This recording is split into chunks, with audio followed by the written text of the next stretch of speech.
Sinong dapat nasisihin?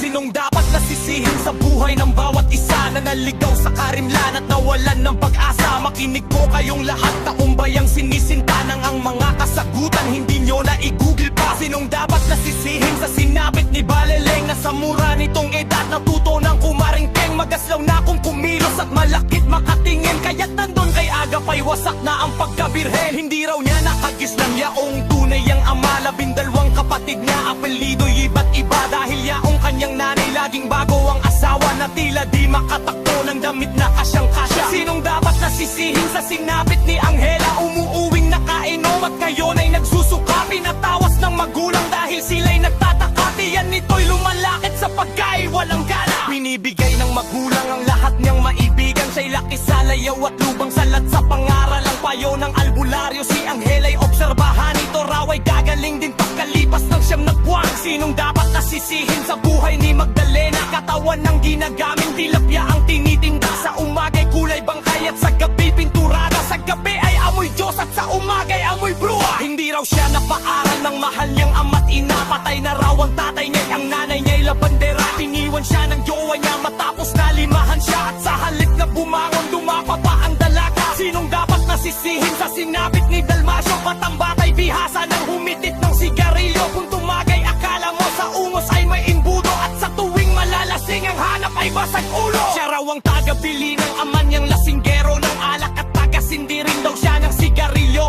Tagaluto ng pulutan, tagakuha pa ng baso, tagautang ng serbesa, tagaipon ng basyo. Sinong dapat nasisihin sa sinapit ni Ronaldo na palaging nakatambay, walang alam na trabaho? Bata pa ay sugarol na sandamakpak yaong bisyo, sa lipunay isang salot ni Wali at Tarantaro. Siya raw ay isinilang sa barangay Tupadahan, binuhay siya ngang magulang sa weteng at sa tungitan. Pag sa talpak na nanalo, walang humpay ang inuman, at pag walang mapulutan ay manok ng kapitbahay. Sinong dapat nasisihin sa sinapit ni Mary Ann? Kaagad nang nag-asawa, pagkatapos pamukulan sumama siya na magtanan sa dapoy ng kapitbahay. Subalit siya'y iniwan rin pagkatapos mabuntisan. Si Mary Ann ay produkto ng nawasak na pamilya, ang kanilang kasambahay na buntis ng kanyang ama. Sanggol pa lamang daw siya nang iwan ng kanyang ina, sumama sa ninong niyang iba ereot na dodroga. Sinong dapat nasisihin? Sino nga ba kundi ikaw na tahanang maling-mali kung humataw. Ganoon din ang lipunan na wala ng pakundangan, kaunlarang may bitbit na alaswa at kamunduhan. Ngunit ikaw tandaan mo, ang buhay mo ibuhay mo, wag na wag mong isisisi kay Mang Juan o Mang Pedro. Ika'y mayroong pag-iisip, di ka hayop, ika'y tao. Alam mo ang mabuti at ang masama para sa'yo. Tandaan mo kaibigan na sa iyo magmumula ang iyong ikagagalingan at iyong ikasasama. Magsanga man ang sungay mo at buntot mo ay humaba, hindi ako kundi